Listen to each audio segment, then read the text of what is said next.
I was raised by my grandfather. I've always loved and respected him so much, but I had to deal with my knuckle-headed cousins, who by the way think that I'm only in the family now to try to steal the inheritance from grandfather. Well, joke's on them, I'm not stealing it. I know I'm going to get it. My name's Jeremy Peters, I'm 32 years old and I'm rich. I'm successful and I'm happy. I've got everything I wanted, technically, and when this happens in life, there are always people who try to take it away from you. A little background is required after this statement, I guess.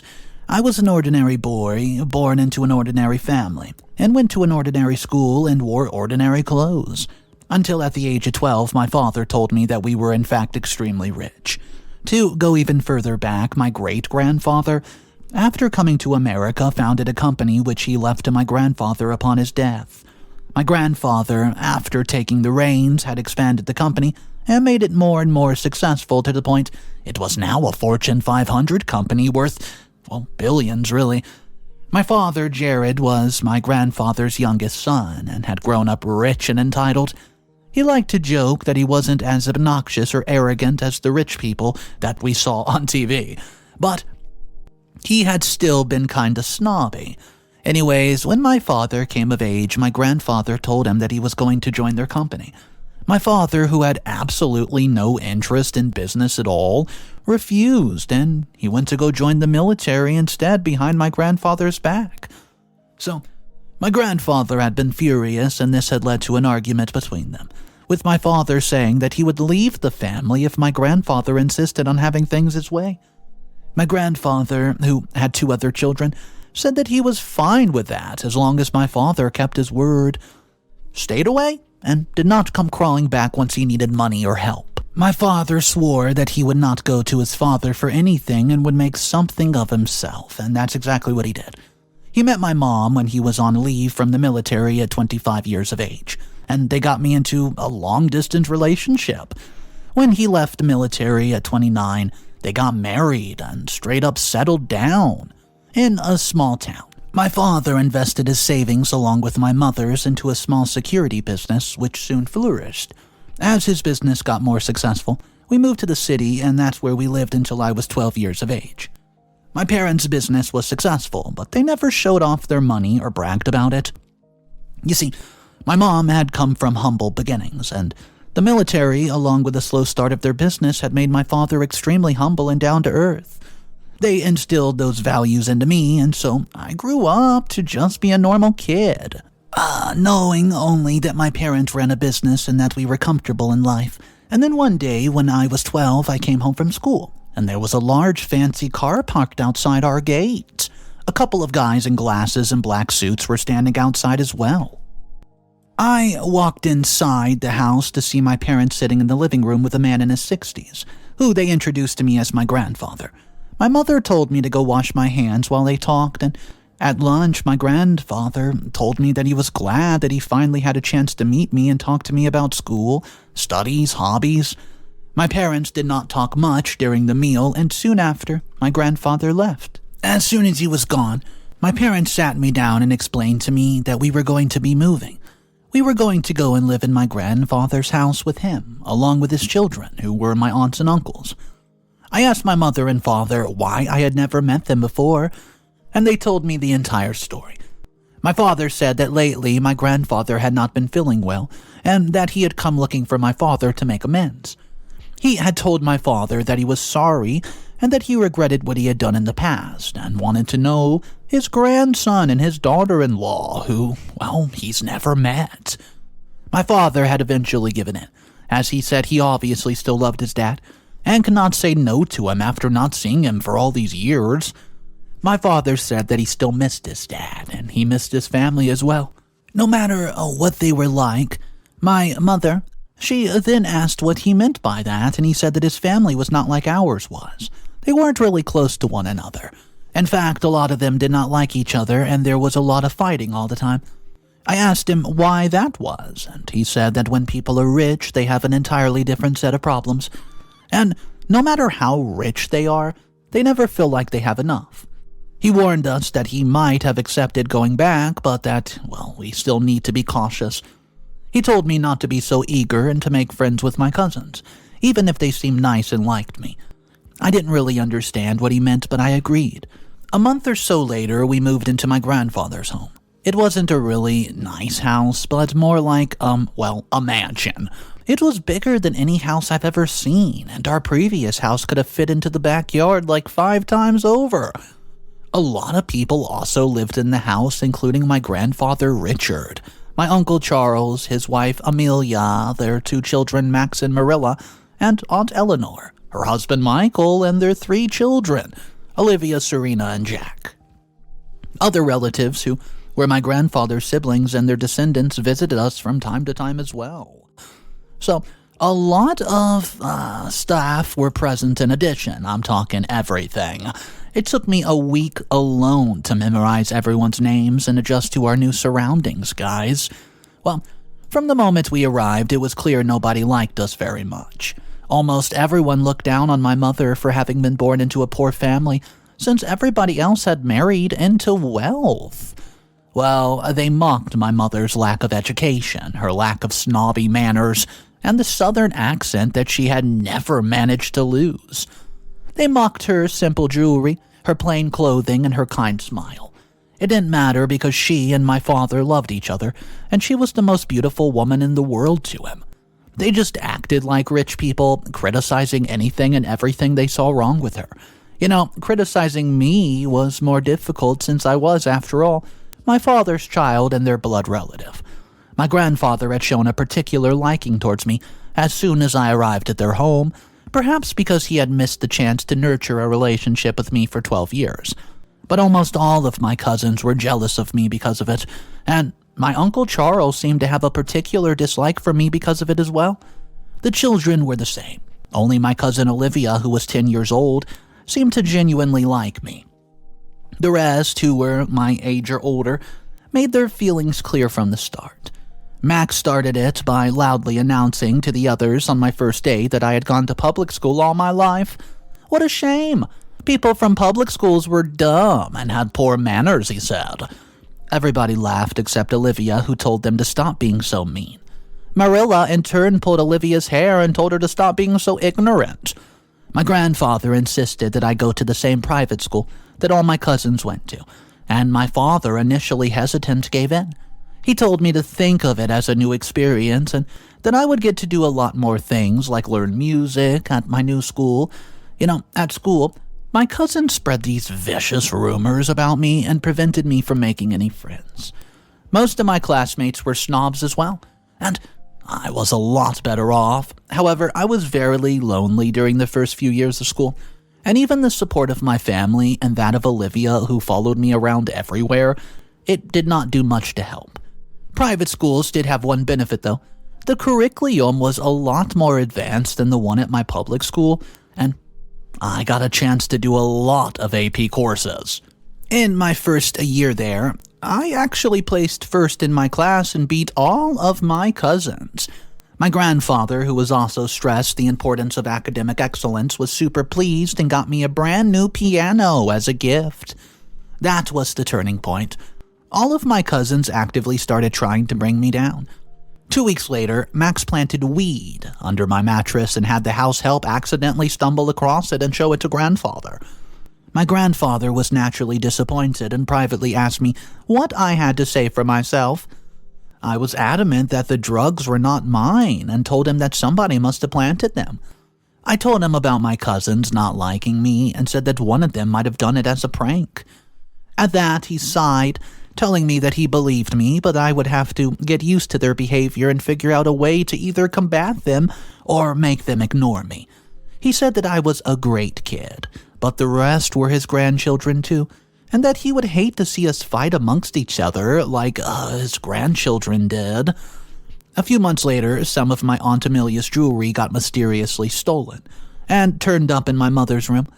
Aunt Amelia, who hated my mom, accused her of being jealous and stealing it, telling her that she had not expected anything more from somebody who came from such a background. Well, my father was furious and accused her of setting my mom up at some point for some sick power trip. In the end, my mother ended up apologizing to smooth over the matter, even though it wasn't her fault. Incidents like this happened all the time, and it was always me or my mom who ended up being victimized. I eventually figured out that they wanted to have us kicked out since they didn't want to share their inheritance with anyone. Well, I'll update you guys when some stuff goes down. What's up, everybody? Mr. Reddito here. I hope you're enjoying your day. Oh my gosh, this story is about to take off. Wait till we get to update number 2. If you think the family is pulling some, well, pretty toxic stuff, you have seen nothing yet. If you guys are not subscribed to the channel, take a second, hit that subscribe button. It does support the channel a lot, and also, if you hit the notification bells, you'll never miss another juicy story. Here is your first update, update number 1. Hey, OP here. I had not completed my story in the last post because I was tired of typing it, so I'm going to continue in this one. Please bear with me. Oh, and on it went. Until 5 years later. I was set to apply for college. Max, who was the same age as me and hated me most of all of my cousins, was always going on and on about applying to Yale and how he was a legacy and was going to make it in for sure. My grandfather was telling me to apply to Yale as well. I was on track to becoming valedictorian and had a great extracurricular record as well. I was uncomfortable about dealing with Max at college for 4 more years. But my grandfather nostalgically told me that everyone in the family had gone to Yale, including him, so I had half-heartedly applied. I applied to a lot of other places as well, hoping to eventually persuade my father to let me go someplace else. I was confident about getting in just about everywhere, as I had spent the last 2 years preparing for it. Imagine my surprise when my acceptance season started to roll about, and there was no letter from Yale, and not just from Yale, there was no letter from anywhere. Max got a few acceptance letters emailed to him, but I had 0. None. In fact, he crowed about every single meal that we had together, and especially in front of Grandpa. All he could talk about was how academic successful and sucking up to the teachers did not guarantee anyone anything, now does it? And other stuff, which he obviously had. It mattered a lot, I guess, and all of this was always said while looking over at me smugly. A few weeks went by, and I started to get worried. My parents reassured me constantly, over and over again, not letting me just think less of myself. I'd always been confident in myself, but the recent lack of emails had me grow a bit insecure. One day, while I was talking to Olivia, I expressed my frustration about the entire matter. She gets all quiet all of a sudden and then quietly asked whether I thought Max might have had something to do with it. I asked her what she meant by that. She said that Max was always trying to one-up me and was always just jealous and angry that I was better at everything than he was, so he might have tried to sabotage me in some way. She then said that a couple of days ago she had seen Max sneaking into my room with a friend of his who I wasn't home. She had looked through the window and seen them sitting at my laptop doing something to it. Could he have hacked my email somehow? I was stunned. Max could not possibly have hacked my email, right? He was annoying and a little bit evil, sure, but he would not be stooping to that low level, would he? Olivia shook her head, saying that she could very well believe it. Max had been out to get me for ages, and he wanted to prove to Grandfather that he was better than me at all cost possible. Of course he would do something like this. So I went to my room, took my laptop, and went straight to my parents. I told them everything that I learned and discussed the right course of action with them. So my father just immediately takes my laptop and told me that he would have it looked over by an IT expert. Okay, so a few hours later, time rolls by, and he calls me and said that he had a surprise for me. I love surprises. So later that day, at dinner, my father walked in late, and after greeting everyone and sitting down, he turned to Max and asked him if he was accepted to Yale, if the letter had arrived yet or not. Well, Max sullenly replied that it had not. Really? My father remarked. I would have thought that Yale would have snatched someone up like you right away. Max sneered, saying that it was only a matter of time. And besides, where was my letter? My father turned to me and said that it had already arrived. My grandfather, who had not been paying much attention to the conversation, perked up, asking me if it's true. My father replied to me, telling him that it was true. We had gotten the email a little while ago, but I had been deciding whether or not to go. Playing along, I smiled and said that all of that was true, but the real reason I didn't tell anybody was because other people might feel bad about it. Not getting in. I winked at Max, and whose face was turning red as a tomato. My grandfather, who was oblivious, started smiling and congratulating me, and said that he knew that I had it in me. It was only a matter of time before I got the good news. Well, everybody starts smiling, offering their congratulations, but I saw right through their fake expression. None of my older cousins had gotten in either, and I was the first in the generation to get into Yale. Well, Max was noticeably silent throughout all of this. Later that night, I knocked on Max's door.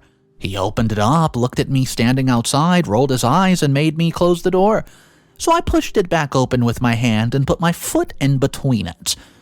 He demanded to know what I was doing there and what my problem was. But I just shrugged, telling him that I need to talk to him. Was he not going to invite me inside?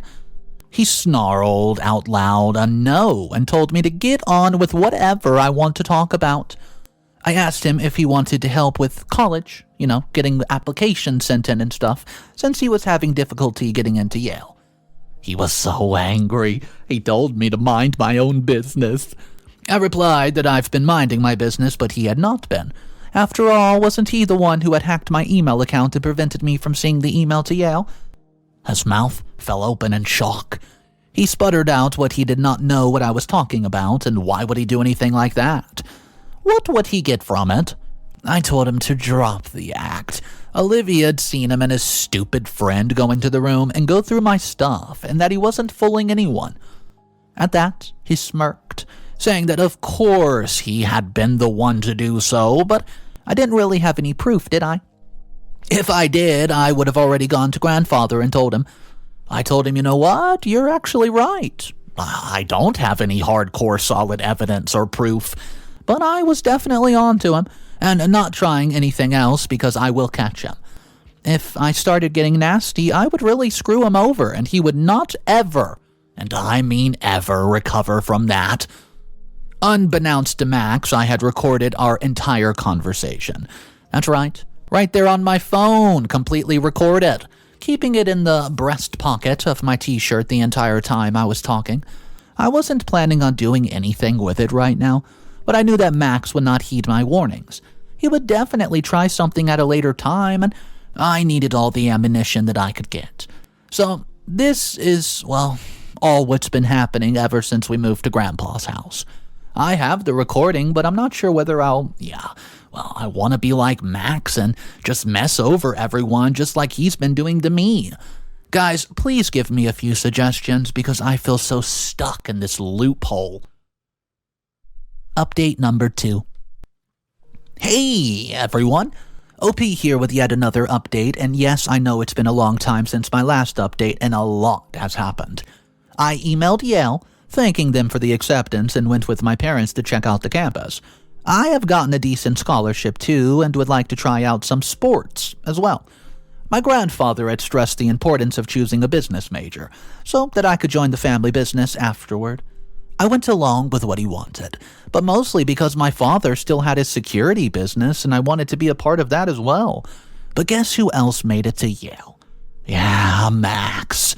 I'm not very happy about it, but I don't hate it either. Max eventually got into Yale too. My father secretly told me that it only happened because Uncle Charles had borrowed money from my father and greased a few palms to get him into a spot. My grandfather was strictly against anything of the sort, so Uncle Charles had turned to my father for money for fear that my grandfather would find out.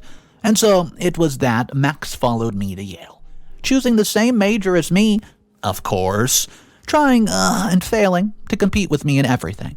He tried the same tactics he used over the years to isolate me, but whenever he saw that I was making a friend, he just tried to swoop in and dazzle them with his charisma, attention, and of course the money, and made sure to create distance between us.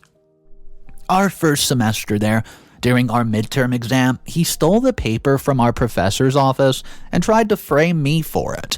Luckily, I guess he's never heard of cameras. The cameras outside the building caught him. When he got caught, he said that he was just pranking, and my grandfather was furious when word got back to him and took Max's car away from him as a punishment. But I believe he would not stop there. I have this eerie feeling that Max is just starting with his pranks. Ugh, I just wanted some peace and distance from Max. How am I supposed to handle a jerk like him? Update number 3. Hey guys, so my trauma continues. A few months after the last incident, Max paid someone to trash my dorm room right before my exam week, and all of my assignments and textbooks mysteriously disappeared from their places. I had to beg for extensions on assignments and ask my dad for emergency money just to buy all my course books again. Those are thousands of dollars. I never managed to directly link him to these pranks, but I knew one way or the other, nobody else would be ever targeting me like this. So I made sure to be the big person and never let word get back home about his treatment of me. I didn't care enough about him to react to anything he did. I just kept my head down and focused on my graduating. Olivia applied for Yale when I was in my second year and almost made it, but ultimately ended up being on, a waiting list and not getting in. However, she had applied to community college near Yale and ended up picking up one of those majors that she liked. She was thrilled to move into an apartment 20 minutes away, and my life got a lot better once she started college. We did not get a lot of time to spend together, but whenever we did, we went out and had fun. Max, who did not hate Olivia as he hated me, often tried to invite himself along on Olivia and my outings, but we always ended up ditching him. This really annoyed him, and he accused Olivia of picking me over him, the cousin she had lived with her whole life, not the poor wannabe that had just shown up one day to try to undermine them. Well, she told him that maybe if he tried to be a little nicer to me, he would not have to force us to hang out with him. He replied that she was the one who needed to be nice to him, or he would make sure that grandfather wrote her out of the inheritance and he took over from him. Olivia asked him why he thought he would be the one to take over grandfather's inheritance and not any of the others. He just sneered and said that out of the older cousins, Marilla had chosen to pursue art, become a painter, while Jack lived to party. And Serena, she wanted to pursue a law degree. Me and him were the only ones who had chosen the family business, and he knew for sure grandfather was not going to hand over the business to me. So I asked him, well, why was that? And he said that after what father had done and gone against what grandfather had asked of him, grandfather would never trust me to not do the same. I told him not to be so sure about that, man. And, not that I was interested in taking over the company anyways, but that I would most definitely be more qualified to lead it than he could. He scoffed and said only time will tell if that's possibly true. Update number 4. Max had quieted down for a while, and I thought he had finally given up his weird obsession with me, but boy, I was wrong. Life at university had taken an unexpected turn when I met Emma during my sophomore year. Our connection was absolutely undeniable. We quickly became a couple, and of course Max found out about it. He then weaseled his way into Emma's friend group and tried everything possible to separate us. Fake screenshots of my conversations with other girls. It started mysteriously finding its way to Emma, who accused me of cheating on her. I did my best to reassure her, even going as far to let her go through my phone and laptop. So we got over that hurdle, but then Max started spreading rumors about my prior Playboy days around the campus. He also paid a random girl to direct message Emma and tell her all about how I used her and cheated on her, and was going to do the same thing to her. Sadly, our relationship could not take the strain of Max's meddling, and we broke up 6 months after we met. Olivia urged me to tell father everything that Max was doing, that it was foolish of me to not tell everyone and see Max punished for his action. I told her to let it go, that I did not want to complicate my life any further. Telling my father what Max was doing would cause a rift between him and my uncle, and after years of him being isolated from his family, I didn't want to be the source of any other problems. Soon, my 4-year college stint ends and it's time to enter practical life. So I'm hoping Max's chapter would close soon. Anyways, I'll update you guys. Update number 5. Hey everyone, Max and I have graduated, and I'm sorry, I know it's been a few years since I've checked in and given an update, but I'm extremely busy. As soon as we both graduated, Grandfather offered Max a job at the company. It was only a manager position, but he said that he wanted Max to earn his way to the top. Max looked disappointed, but agreed. Grandfather then asked me if I would like a similar position at the company, since he wanted to be fair to both of us. Well, I declined it, telling him that I didn't want to join the company yet and wanted to see what else life has to offer before committing myself to anything. He laughed and said that he had expected nothing less and that I was my father's son in every way possible. I would not take anything that I had not earned myself, and that's what he liked about me so much. I told him that I was honored that he thought about me that way, and I hoped to make him proud of me in the future. Well, for the next 2 years, I got a job at a small tech company that was just starting out and continuing to build. That experience was invaluable and just teaching me the inner workings and struggles of managing and raising a company. 1 year after taking the job, Grandfather asked me to return, but I told him that I needed more time. He agreed and said that he would ask me again in another year.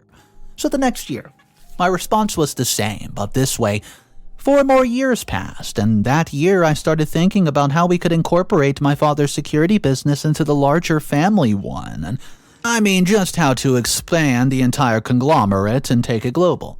After drawing up plans and detailing my ideas, I got Father on board and convinced him to work with me.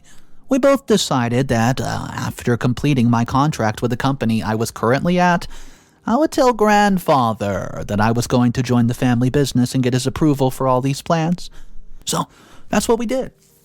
After completing my contract, I went to Grandfather and presented my idea. He was stunned and told me that he has been trying to do something like this for years, but had not been able to do it. With me on board, his dream of taking the company global seemed within reach. He told me that he would present my proposal to the board of directors and tell me how it goes. So, a few days later, he calls me up to his office and tells me that the board approved it. He also said that my recent initiative and skill had cemented his decision to leave the company in my hands. And he's actually going to retire soon and name me the new CEO. Well, I was stunned and asked him if he actually really meant that. So, yeah, well, he said that of course he meant it. He had been wanting me to join the company for years, and from that moment I've gotten into Yale. He had known that I was the only one he could trust with the business. He had waited for me to make my own decision and join the company, and he was glad that he did. It had all been worth it in the end, and I had already made him immensely proud, and he could not wait to see where I took the company next. Of course, what immediately came to my mind after I got over the initial shock was Max, and how he would be so furious once he found out, and he had gotten promoted a few times but was nowhere near the CEO. That day, I had dinner at home with all the family present. Grandfather had said that he wanted to announce my new job in front of the entire family. Halfway through the meal, I told my mother that I had decided to leave the company I worked for. She smiled and said that she was happy for me in whatever I chose. Max laughed and joked that he hoped I found a better job this time, seeing that I've been stuck in that small company for years and he has been promoted so many times where he is. Well, I told him not to worry. I'd recently gotten a new job offer and I accepted it. He smirked and said that he hoped it wasn't similar to my last one, or he would feel sorry. I graciously smiled and said that I would let Grandfather announce my new job, and I hoped it met Max's expectations. My grandfather then told everybody the news, that he had decided to name me, his heir, and the name of the CEO of the new company. As a result of my father merging our business into the family business, I would be the majority shareholder of all of us. Max cornered me as soon as dinner was over, and he dragged me out to the garden and starts to yell at me about how I'd stolen his spot and that I was nothing but a phony. He said that he had warned me over the years not to get in his way, and that I had not listened. He told me that he was going to have to do something about this. Well, permanently, and that I had better watch my back. Of course, I'd expected nothing the less from him, so I went straight to Grandfather and told him everything. how Max had tormented me over the years, how he had tried to stop me from getting into Yale, how he had tried to sabotage me and physically hurt me during college, and, oh yeah, of his recent threats against me that day. I also showed him the video from where we were teenagers. He listened to everything somberly and then told me he would take care of it. So I had done the right thing and finally coming to him. He had suspected something of this sort but had not wanted to intervene without me asking him. He called Max to his corridors in front of me, clearly told him that I had told him everything, that he was going to be keeping a very strict eye on him from now on. He said that he was kicking Max out of the company, but allowing him to stay with the family and use their resources. If he ever tried to hurt me in any way, or any harm came of my hair, he would not hesitate to cut Max out of the family and leave him absolutely penniless. Max was understandably furious, but there was nothing that he could do. In the end, the grandfather's threats were won. He would not lose his chance to get his inheritance, not even to get a bit of revenge on me. And so I ended up with everything that he ever wanted, but never tried to earn. So, guys, this sums up my story. I'm looking forward to your comments, and I'm grateful for your previous comments and your support throughout. Alright guys, I just want to have one question for today's story. If you were in Jeremy's position, and you had to deal with your cousin and all the relentless stuff that the cousin was pouring on you, how exactly do you handle and cope with the situation? And we do know at the end of this story, OP wins anyways because karma is on OP's side and he gets to have the entire CEO company. Guys, I do want to know your thoughts about it though, so let's talk about it down below. Thank you for joining me. My name's Mr. Reddito. I narrate stories like this every day. Inheritance dramas, mother-in-law disputes, HOA dramas. I mean, it goes on and on. I hope to see you guys tomorrow. Hit that subscribe button, and of course remember, it's cool to be kind. See ya.